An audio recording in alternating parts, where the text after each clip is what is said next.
So I made this little DIY shelf for my pipe tobacco. Let me show you how I did it. Okay, so this is what I've got. I need to build a shelf to hold this tobacco. And I'm going to have 1, 2, 3, 4, 5 shelves for the half pints, 6 wide, and then a top shelf that'll hold 5 of these. But I think it's going to end up being slightly wider.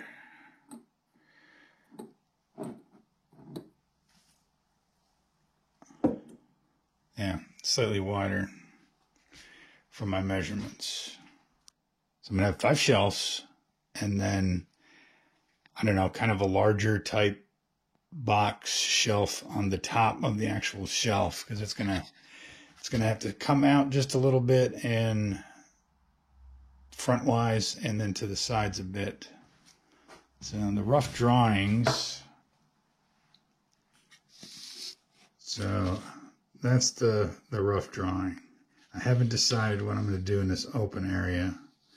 So basically, the side will be flat, it'll go up, it'll have a 20-degree angle, and then this part will come out, go up, and that will allow me to put 5 of the pint jars, and then I'll have the smaller inside shelves for the half pint jars that'll go 6 wide. So that's the rough idea for the build now, although I don't know if I just like this open area here, if I want to cover it or do I want to do some kind of a different angle. I haven't decided. The wood that I'm using, the only affordable wood that I could get is this glued together board, which I think it'll be okay. The dimensions of this are 18 by 200 by 2400 millimeters. So what is that? 1.8, 20, and 240. So this will give me all the dimensions I need. I think it'll hold stain okay, I hope, because I really don't like painting wood. Okay, the way I cut the shelves was put a 20-degree angle on this side and then measured over how big the tobacco jar would be, and then I put another 20 the exact same way on that, just running it through the table saw. Did that with all 5 shelves.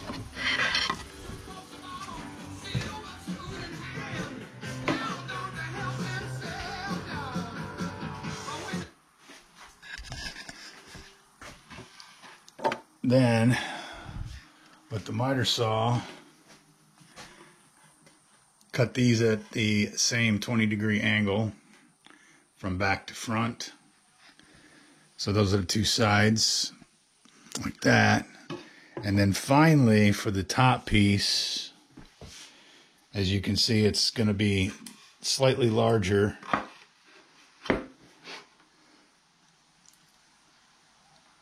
To hold, to make up for the bigger difference in the size of the big pint mason jars. And then they'll have a little thing come up there and sit that way. So all the angles that we're doing right now, they're all 20 degrees. So that'll give a nice little slope to hold the jars in. They won't fall out. They'll go toward the back.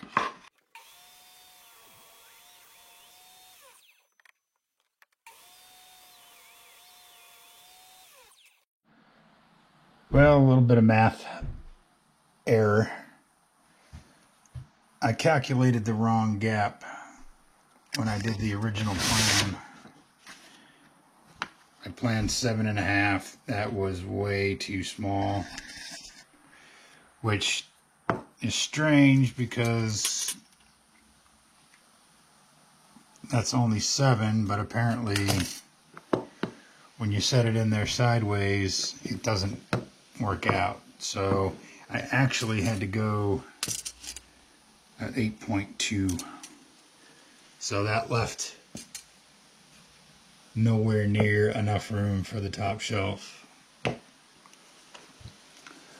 which is right here. So now that's just going to be an oddball gap unless I cut it down and just eliminate. I can eliminate the whole row for the pures and just keep the actual smoking tobaccos. So it'll be a 4-tier shelf, and then I can cut this off and then put the larger shelf for the bigger things, which I think I'm going to do, because just to leave a gap at the top, I don't think that's going to look good. Oh well, not what I wanted, but it's not ruined yet. Okay, what I've done is I have pre-drilled 2 holes on each side where the shelves are going to go.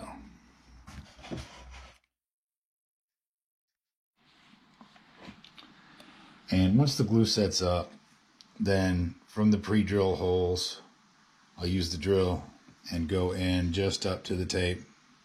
That gives me just a little bit of penetration into the side shelf, which should be more than enough to support what's going to be sitting on there. Then I'll just drop a little bit of glue into each hole.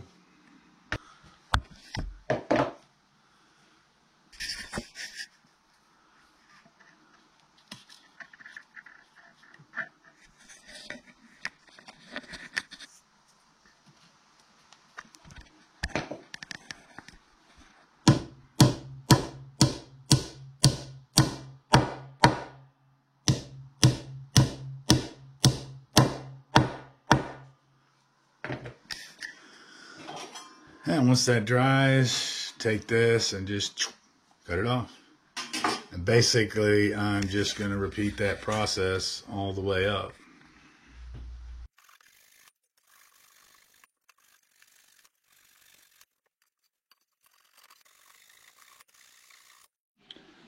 Okay, I think the final setup is pretty much done. I've constructed this top shelf, and it basically just kind of seats on those pegs, which I'll glue down after the stain up is complete. And I did it that way so I could nail these pieces in and have this thing glued on the top so they could, you know, be a little more sturdy. And then I can just use gravity and glue in here to hold the top shelf down.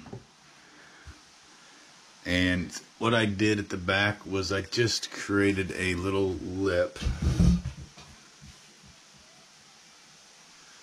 from a scrap piece, and that will kind of hold them up there. And the space is perfect for 5 of these to set at the top. And that's the full pint jars up here. Then once this is stained and put together, I'm going to craft a piece that will cover this section here. Now I'm considering making this kind of like a hidden thing that can pop out by putting little boards in and then maybe pull off a little concealment thing. I don't have anything to hide in there, but I don't know. Just a small little detail to add perhaps. And right now I've got a kind of a pole short up. I can't decide on the red oak or the dark walnut. I'm kind of leaning toward the red oak, but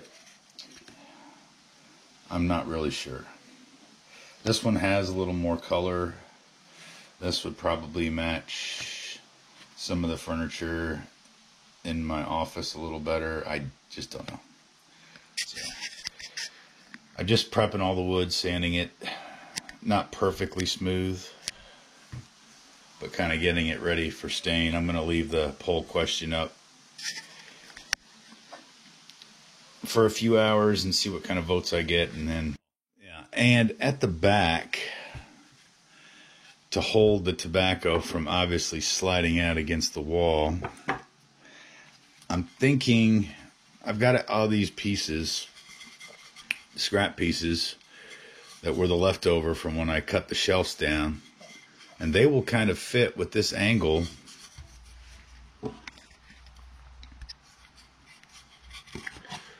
right up in there, and then leave a nice little gap at the bottom so that it can be easily cleaned and dusted out. And that will, you know, of course, it'll of course sit flush in there. So that's kind of the plan. I think I'm going to go with that, but I'm not going to put them in until everything's stained, and then I will just kind of glue and nail them in from the side. So, and from a straight on shot, you really won't be able to see the wall behind it. I don't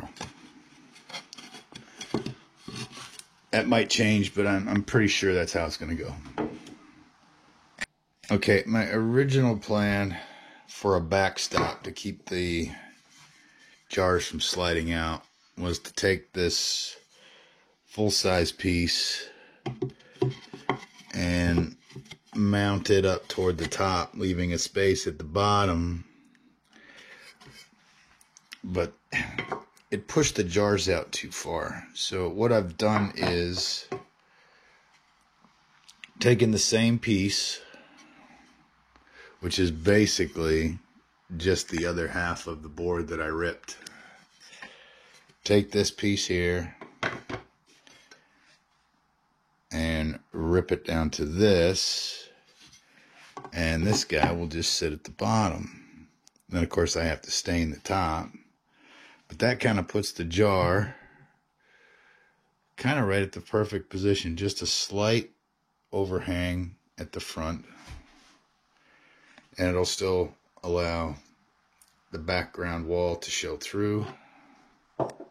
Anyway, that's the new plan. So I'm gonna finish ripping these on the bandsaw.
Okay, so that kind of wraps up the build. I think it turned out pretty good. My original mess up where I measured wrong and didn't get a 5th row actually worked out okay. It's a nice little storage thing for the pipe pouch and my tobacco tray and lighters and tamper. So I will put the measurements at the end of this outro here. So that's it. Thanks for watching. Catch you on the next one.